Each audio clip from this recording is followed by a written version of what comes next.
వినాయక వ్రత కథ. ఈ కథ చెప్పుకునే ముందు కొన్ని అక్షంతలు చేతిలో ఉంచుకోవాలి.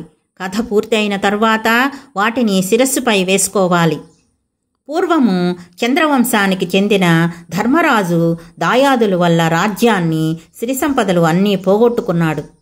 భార్యా బిడ్డలతో వనవాసం చేస్తూ ఒకనాడు నైమిశారణ్యానికి చేరుకున్నాడు. అక్కడ సౌనకాది ఋషులకు అనేక పురాణ ఇతిహాస్యాలను, రహస్యాలను బోధిస్తూ ఉన్న సూత మహామునిని దర్శించి, ఋషివర్య, మేము రాజ్యాధికారాలన్నీ, సమస్త వస్తు వాహనాలను పోగొట్టుకుని ఉన్నాము. ఈ కష్టాలన్నీ తీరి పూర్వ వైభవము పొందేలా ఏదైనా సులభమైన వ్రతాన్ని ఆనతీయండి అని ప్రార్థించాడు. అప్పుడు సూత మహర్షి ధర్మరాజుకు వినాయక వ్రతం చేస్తే కష్టాలన్నీ తొలగిపోయి సమస్త సౌభాగ్యాలు కలుగుతాయి అంటూ ఇలా చెప్పతొడంగెను. ఒకసారి కుమారస్వామి పరమశివుణ్ణి దర్శించి, తండ్రి, మానవులకు ఏ వ్రతం చేయడం వలన వంశవృద్ధిని పొంది సమస్త కోరికలు తీరి సకల శుభాలను, విజయాలను, వైభవాలను పొందగలుగుతారో అటువంటి వ్రతాన్ని ఆనతీయండి అని కోరాడు. అందుకు పరమశివుడు, నాయనా, సర్వ సంపత్కరము, ఉత్తమము, ఆయుష్కామ్యార్థ సిద్ధిప్రదము అయిన వినాయక వ్రతము అనేది ఒకటుంది. దీన్ని భాద్రపద శుద్ధ చవితి నాడు ఆచరించాలి.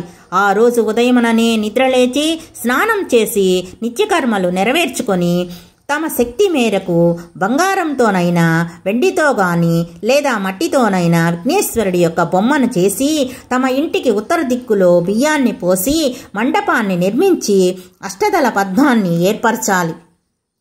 అందులో గణేశుని ప్రతిమను ప్రతిష్ఠించాలి. అనంతరం శ్వేత గంధాక్షతులచే పుష్పాలు, పత్రాలతో పూజించి ధూపదీపాలను, వెలగ, నేరేడు మొదలైన ఫలములు రకమునకు 21 చొప్పున నివేదించాలి. నృత్య, గీత, వాద్య, పురాణ, సంగీత పఠనాదులతో పూజను ముగించి యథాశక్తిగా వేద విధులైన బ్రాహ్మణులకు దక్షిణ తాంబూలాదులు ఇవ్వాలి. బంధుజనంతో కలిసి భక్ష్యభోజ్యాదులతో భోజనం చేయాలి. మరునాడు ఉదయముననే స్నాన సంధ్యలు ముగించుకొని గణపతికి పునఃపూజ చేయాలి. ఈ విధంగా ఎవరైతే వినాయక వ్రతాన్ని చేస్తారో వాళ్ళకి గణపతి ప్రసాదం వలన సకల కార్యాలు సిద్ధిస్తాయి. అన్ని వ్రతాల్లోకి అత్యుత్తమమైనది ఈ యొక్క వినాయక వ్రతము. త్రిలోక పూజితము, త్రిలోక ప్రసిద్ధమైనది. దేవతలు, మునులు, కిన్నెరులు, కింపురుషులు, గంధర్వాదులు అందరి చేత ఆచరింపబడిదగింది అని పరమశివుడు కుమారస్వామికి చెప్పాడు. కనుక ధర్మరాజా, నువ్వు కూడా ఈ వ్రతాన్ని ఆచరించినట్లయితే నీ శత్రువులను జయించి సమస్త సుఖాలను పొందుతావు అనడంలో ఎటువంటి సందేహమూ వలదు. గతంలో విదర్భ యువరాణి దమయంతి కూడా ఈ వ్రతం చేయడం వల్లనే తాను ప్రేమించిన నలమహారాజును పెండ్లాడగలిగింది. శ్రీకృష్ణుడంతటి వాడు కూడా ఈ వ్రతం చేయడం వల్లనే శమంతకమణితో పాటుగా జాంబవతి, సత్యభామలను అనే 2 కన్యామణులను కూడా పొందగలిగాడు. కాబట్టి ఆ కథ కూడా చెబుతాను అంటూ ఇలా చెప్పసాగాడు.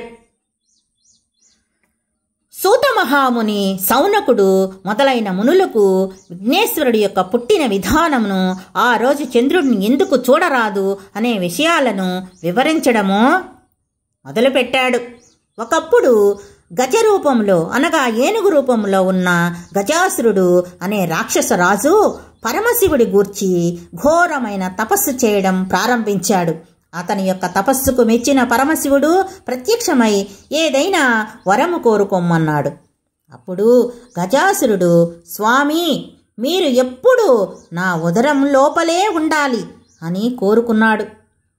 మహేశ్వరుడు అతని కోరిక తీర్చేందుకోసం గజాసురుడి యొక్క ఉదరం లోపలికి వెళ్ళాడు. పొట్ట లోపలికి వెళ్ళి ప్రవేశించి అక్కడే ఉండడము మొదలుపెట్టాడు. ఇదిలా ఉండగా కైలాసంలో ఉన్న పార్వతీదేవి భర్త జాడ తెలియక అన్ని చోట్ల వెతుకుతూ చింతిస్తూ బాధపడుతూ ఉన్నది. కొంతకాలానికి శివుడు గజాసురుడి యొక్క పొట్టలో ఉన్నాడని తెలుసుకుంది. కానీ శివుడిని ఏ విధంగా బయటకు రప్పించాలో తెలియక దుఃఖిస్తూ ఎంతో బాధపడుతూ చివరికి విష్ణుమూర్తిని ప్రార్థించి తన భర్త యొక్క విషయం చెప్పింది. ఓ మహానుభావ, పూర్వము భస్మాసురుడి బారి నుంచి నా భర్తను కాపాడి నాకు వసంగావు. ఇప్పుడు కూడా ఏదన్నా ఉపాయము ఆలోచించు అని కన్నీళ్లు కార్చింది. విష్ణుమూర్తి పార్వతీదేవిని ఓదార్చి పంపివేశాడు. అప్పుడు శ్రీహరి బ్రహ్మ మొదలైన దేవతలను పిలిపించి గజాసుర సంహారానికి గంగిరెద్దుల మేళమే సరి అయినదని నిర్ణయించుకున్నారు. అప్పుడు బ్రహ్మ మొదలైన దేవతలను పిలిపించి గంగిరెద్దులను ఆడించేవాడుగా వేషాలు ధరించి శివుడు వాహనాన్ని నందిని ఒక గంగిరెద్దుగా చేసి బ్రహ్మ మొదలైన దేవతల చేత తలా ఒక వాయిద్యాన్ని ఇచ్చాడు. తాను చిరుగంటల సన్నాయి తీసుకొని గజాసురుడు ఉండే గజాసుర పట్టణానికి వెళ్ళాడు. అక్కడ గజాసురుడు ఎదురుగా చక్కగా నందిని ఆడించారు. ఆ గంగిరెద్దు ఆటను చూచి గజాసురుడు ఆనందం పొంది మీకు ఏం కావాలో కోరుకోండి, నేను ఇస్తాను అని చెప్పాడు. అప్పుడు శ్రీహరి ఇది శివుడి వాహనం నంది, శివుడిని వెతికేందుకు వచ్చింది కాబట్టి శివుడిని వసంగు అని కోరాడు. ఆ మాటలకు నిర్ఘాంతపడిన గజాసురుడు గంగిరెద్దులను ఆడించేందుకు వచ్చినవాడు శ్రీహరియే అని సాక్షాత్తు ఆ నారాయణమూర్తి శ్రీహరియే అని తెలుసుకొని తనకు చావు తప్పదని అర్థం చేసుకున్నాడు.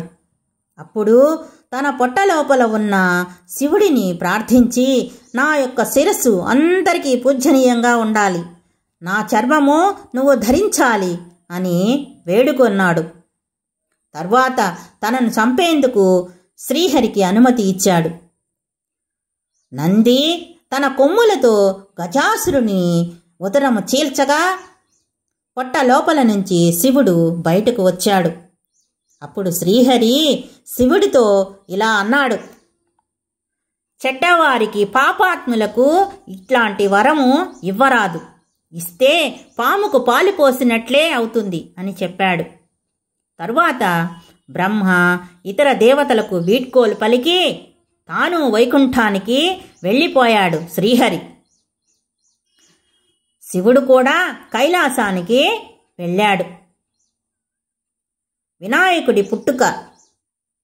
కైలాసంలో ఉన్న పార్వతీదేవి శివుడు వస్తూ ఉన్నాడన్న వార్త విని సంతోషించి తలస్నానం చేయాలని నిర్ణయించుకొని నలుగు పిండితో ఒక పిల్లవాడిని తయారు చేసింది. అతనికి ప్రాణం పోసి గుమ్మం ముందు కాపలా ఉంచింది. స్నానం చేసిన తరువాత నగలతో అలంకరించుకొని శివుడి కోసం ఎదురు చూడడము మొదలుపెట్టింది. ఇదిలా ఉండగా పరమశివుడు లోపలికి వస్తూ ఉండగా గుమ్మంలో ఉన్న ఆ బాలుడు శివుడిని అడ్డుకున్నాడు. అప్పుడు శివుడు కోపం తెచ్చుకొని ఆ యొక్క బాలుడి యొక్క శిరస్సును ఖండించి వేశాడు. లోపలికి వెళ్ళిన శివుడికి పార్వతీదేవి ఎదురు వచ్చి పూజించి కూర్చోబెట్టి మాట్లాడుతూ ఉండగా గుమ్మంలో ఉన్న ఆ యొక్క బాలుడి ప్రస్తావన వచ్చింది. అప్పుడు శివుడు తాను చేసిన పనికి బాధపడి చింతించి తాను తీసుకుని వచ్చిన గజాసురుడి యొక్క శిరస్సును ఆ బాలుడికి అతికించి ప్రాణం పోశాడు. అతనికి గజాననుడు అనే పేరు పెట్టి పెంచుకోవడము ప్రారంభించారు. గజాననుడు కూడా భక్తితో తల్లిదండ్రులకు సేవలు చేయసాగాడు. అతనికి అనింజుడు అనే ఎలుకను వాహనంగా చేసుకొని తిరగడం మొదలుపెట్టాడు. కొంతకాలానికి పార్వతీ పరమేశ్వరులకు కుమారస్వామి జన్మించాడు. అతడు మహా వీరుడు, బలవంతుడు. నెమలి అతని వాహనము, విఘ్నేశాధిపత్యము. ఒకరోజు దేవతలు, మునులు, మానవులు పరమేశ్వరుని సేవించి స్తుతించి విఘ్నములకు ఒక అధిపతిని ఇవ్వండి అని కోరారు. తాను పెద్దవాడు కాబట్టి ఆ నాయకత్వ పదవి తనకే ఉండాలని గజాననుడు కోరాడు. గజాననుడు పొట్టివాడు, తగిన అర్హతలు లేవు కాబట్టి తనకే ఆధిపత్యము ఇవ్వాలని కుమారస్వామి తండ్రిని కోరాడు. శివుడు వారితో ఇలా అన్నాడు: మీలో ఎవరైతే 3 లోకాల్లోని పుణ్యనదుల్లో స్నానం చేసి ముందుగా నా దగ్గరికి వస్తారో వారికే ఈ యొక్క ఆధిపత్యం ఇస్తాను అని చెప్పాడు. కుమారస్వామి తన నెమలి వాహనం మీద ఎక్కి వేగంగా ముల్లోకాలు తిరగడానికి వెళ్ళిపోయాడు. గజాననుడు బాధపడుతూ తండ్రి దగ్గరికి వెళ్ళి నమస్కరించి, అయ్యా, నా అవస్థ గురించి తెలిసి కూడా మీరు ఈ విధంగా చెప్పడం మీకు సరియైనదేనా? మీ పాద సేవకుడిని నా యందు దయచూపి తగిన ఉపాయం చెప్పండి అని కోరుకున్నాడు.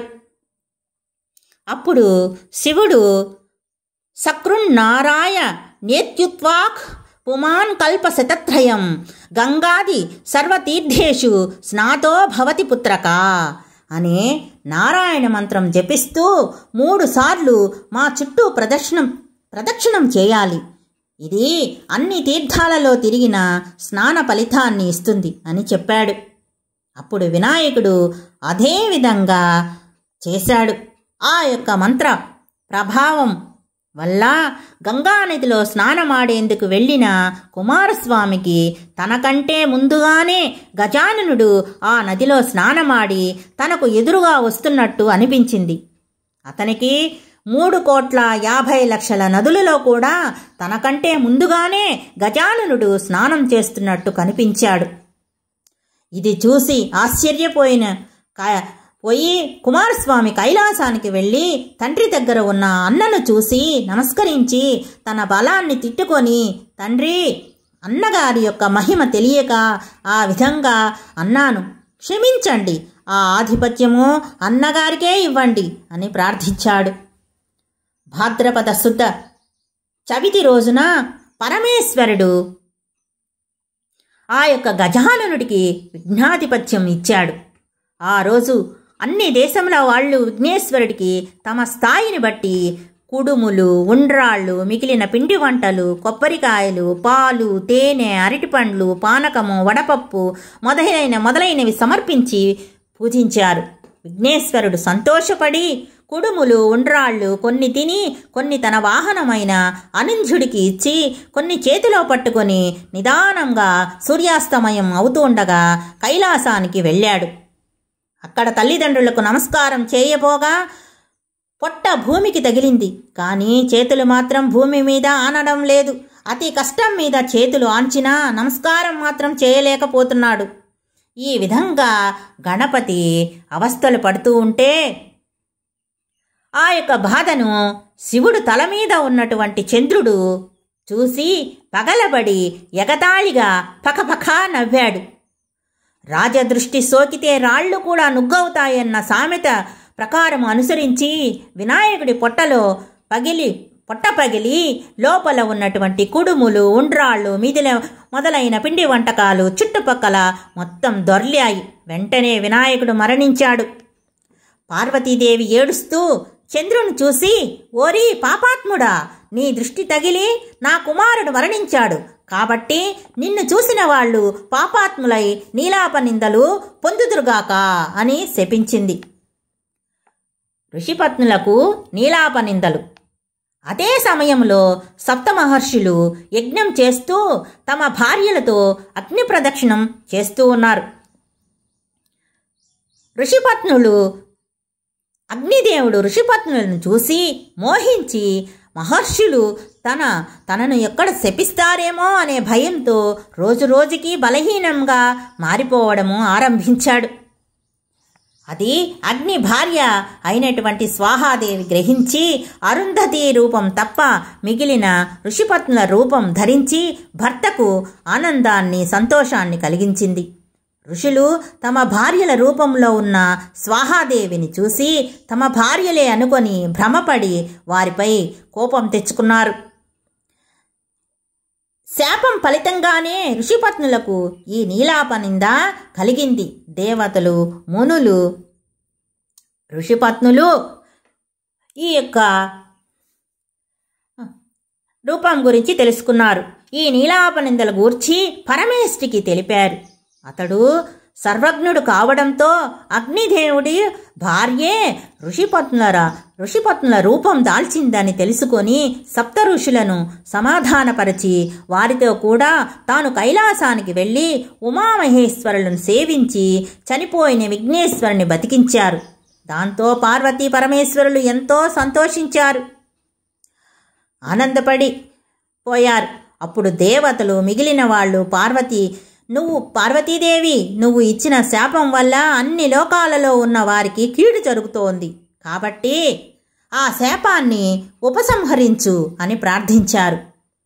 అంతటా పార్వతీదేవి వారి ప్రార్థనలను సంతోషపడి కుమారుని దగ్గరకు తీసుకొని ముద్దాడి ఏ రోజునైతే వినాయకుని చూసి చంద్రుడు నవ్వాడో ఆ ఒక్కరోజు మాత్రం చంద్రుణ్ణి చూడరాదు అని చెప్పింది.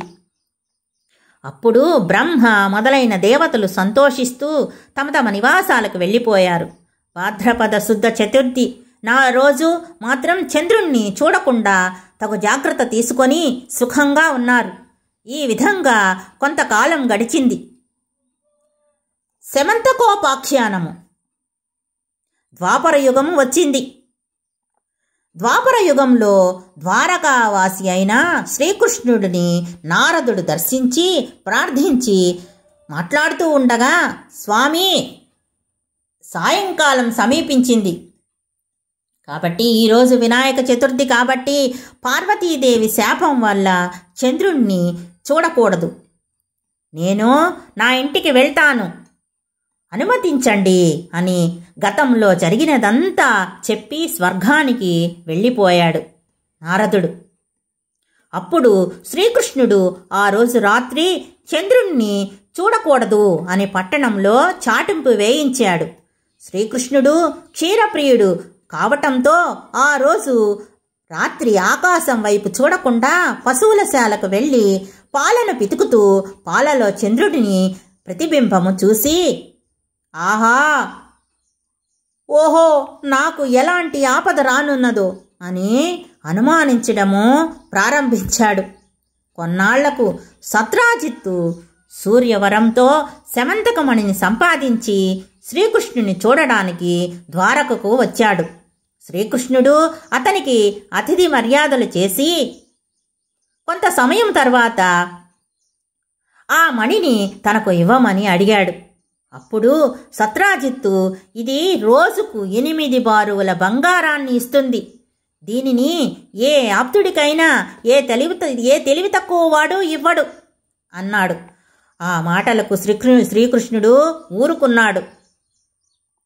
ఒకరోజు సత్రాజిత్తుని తమ్ముడు ప్రసేనుడు శమంతకమణిని కంఠానికి ధరించి వేటాడేందుకు అడవికి వెళ్ళగా అక్కడ ఒక సింహము ఆ మణిని మాంసము అనుకొని ప్రసేనుడిని చంపింది. ఆ సింహము ఆ మణిని తీసుకొని పోవుచుండగా ఒక భల్లూకము ఆ సింహాన్ని చంపి ఆ మణిని తీసుకొని తాను ఉండే కొండబిలానికి వెళ్ళి తన కుమార్తె అయిన జాంబవతికి ఆట వస్తువుగా ఇచ్చింది. మరునాడు సత్రాజిత్తు తమ్ముడి మృతి వార్త విని, నేను ఆ మణిని ఇవ్వలేదని, ఇది ఆ శ్రీకృష్ణుడే చేయించి ఉంటాడు, నా తమ్ముడిని చంపేసి ఆ యొక్క మణిని రత్నాన్ని అపహరించి ఉంటాడు అని తన పట్టణంలో చాటింపు వేయించాడు. అది శ్రీకృష్ణుడు విని ఆ రోజు పాలలో చంద్రుడిని ప్రతిబింబం చూసినందువల్లనే నాకు ఈ నీలాపనిందలు వచ్చాయి అని భావించాడు.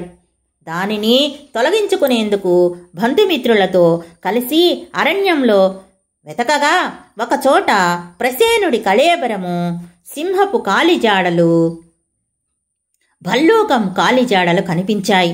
వాటిని అనుసరిస్తూ పోతూ ఒక పర్వత గుహద్వారంలో పరివారాన్ని వదిలి తాను ఒక్కడే లోపలికి వెళ్ళి అక్కడ ఉయ్యాలకి కట్టబడి ఉన్న మణిని తీసుకొని తిరిగి వచ్చుచుండగా అది చూసి వింత మనిషి వచ్చాడు అంటూ జాంబవతి కేకలు వేసింది.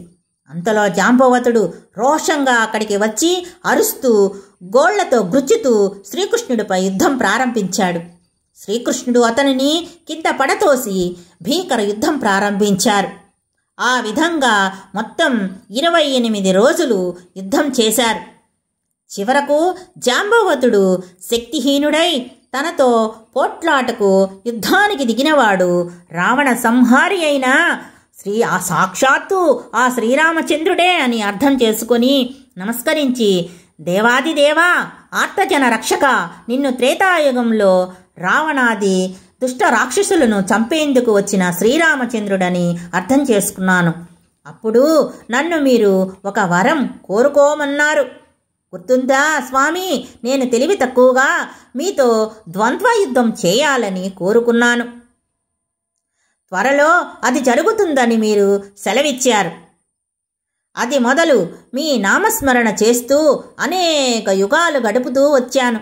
మీరు ఇప్పుడు నా నివాసానికి వచ్చి నా కోరిక నెరవేర్చారు. నా శరీరం అంతా శిథిలమైంది. ప్రాణాలు త్వరలో పోనున్నాయి. జీవితేచ్ఛ నశించింది.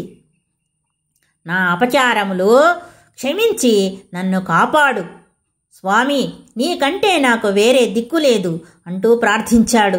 అప్పుడు శ్రీకృష్ణుడు దయతో జాంబవంతుడి తన చేతితో నిమిరి, జాంబవంతా, శమంతకమణిని దొంగిలించానని నాపై వచ్చిన అపవాదును తొలగించుకోవడం కోసరమే నేను వచ్చాను. కాబట్టి ఆ యొక్క శమంతకమణిని నాకు ఇవ్వు, నేను వెళ్ళిపోతాను అని అడిగాడు. అప్పుడు జాంబవంతుడు శ్రీకృష్ణుడికి శమంతకమణితో పాటుగా తన కుమార్తెయగు జాంబవతిని కూడా ఇచ్చాడు. తన ఆలస్యం వల్ల ఆందోళన చెందుతున్న బంధువులతో, సైన్యంతో, మణితో పాటు జాంబవతితో కలిసి తన నగరానికి వెళ్ళాడు. సత్రాజిత్తును పిలిపించి అందరినీ పిలిచి జరిగినదంతా వివరించి ఆ మణిని ఇచ్చాడు. అప్పుడు సత్రాజిత్తు తాను అన్నటువంటి మాటలకు చాలా బాధపడి, అయ్యో, లేనిపోని నిందలు మోపి దోషానికి పాల్పడ్డాను. నేను శ్రీకృష్ణుడిని చాలా నిందించాను, అవమానించాను, నిందలు మోపాను అని చాలా విచారించాడు. సత్రాజిత్తు మణితో పాటుగా తన కుమార్తెయగు సత్యభామను కూడా ఇచ్చి తన తప్పు క్షమించమని వేడుకున్నాడు సత్రాజిత్తు. అప్పుడు శ్రీకృష్ణుడు ఒక శుభముహూర్తంలో జాంబవతి, సత్యభామలను వివాహమాడాడు. అప్పుడు దేవతలు, మునులు శ్రీకృష్ణుణ్ణి స్తుతించి, మీరు సమర్థులు కాబట్టి నీలాప నిందలని పోగొట్టుకున్నారు స్వామి. మాలాంటి వారు సామాన్యులు ఏమి చేయగలరు? మా పరిస్థితి ఏమిటి అని ప్రార్థించాడు. దేవతలు, మునులు అందరూ. అప్పుడు శ్రీకృష్ణుడు భాద్రపద శుద్ధ చవితి రోజు ప్రమాదవశాత్తు చంద్రుని దర్శనం అయితే ఆ రోజు గణపతిని పూజించి శమంతకమణి కథను విని పూజాక్షతలు తలపై వేసుకున్నట్లయితే ఈ యొక్క నీలాప నిందలు పొందకుండురుగాక అని చెప్పాడు. దాంతో దేవతలు, మునులు సంతోషించి తమ తమ ఇళ్లకు వెళ్ళిపోయారు.